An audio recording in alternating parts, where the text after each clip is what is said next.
Hello everyone, মাত্র 2 মিনিটের একটা ভিডিওতে আমি আপনাদের কালা ভুনার পুরো রেসিপিটি শেয়ার করব। এই জন্য আমি প্রথমে নিয়েছি 1 কেজি গরুর মাংস। গরুর মাংসের ভিতরে আমার ঘরে থাকা সমস্ত প্রকারের বাটা মশলা এবং গুঁড়া মশলা খুব অল্প পরিমাণে দিয়ে নেব, কারণ শুধু প্যাকেটের মশলার উপর ভরসা করে রান্না করলে রান্নাটা খেতে মোটেও মজা লাগবে না। এজন্যে আমি ঘরে তৈরি মশলাগুলো আগে অল্প অল্প করে দিয়ে নিব। তারপরে প্যাকেটের ভিতরে ছিল 2টা মশলার প্যাকেট। সবুজ কালারের মশলার প্যাকেটের মধ্যে ছিল বেশি।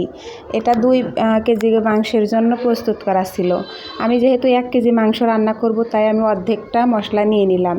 তারপরে দিয়ে দিয়েছি খাঁটি সরিষার তেল 1/2 কাপ পরিমাণ। তারপরে দিয়ে নেব কিছু পেঁয়াজ কুচি। সমস্ত মশলা এবং মাংস একসাথে হাত দিয়ে মেখে 30 মিনিটের জন্য রেস্টে রেখে দিয়েছিলাম। তারপরে চুলাতে দিয়ে 20 মিনিট অল্প আঁচে খুব ভালোভাবে মাংসটা কষিয়ে নিয়েছি।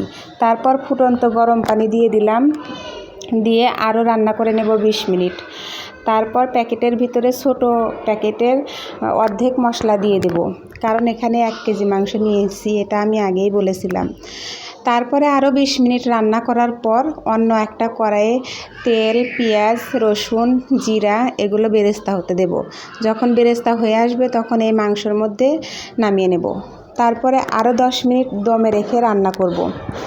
রান্না করার পর মাংসের কালারটা ধীরে ধীরে কালো হয়ে যাবে। দেখেন কত সুন্দর একটা কালার এসেছে। এই রান্নাতে ঝোল থাকবে না, শুধু একটু মাখা মাখা হবে। এই যে এটা হচ্ছে ফাইনাল লুক। এবার এটা আপনি যে কোনো কিছুর সাথে খেতে পারেন, পরোটা, পোলাও, ভাত সব কিছুর সাথেই মজা লাগবে।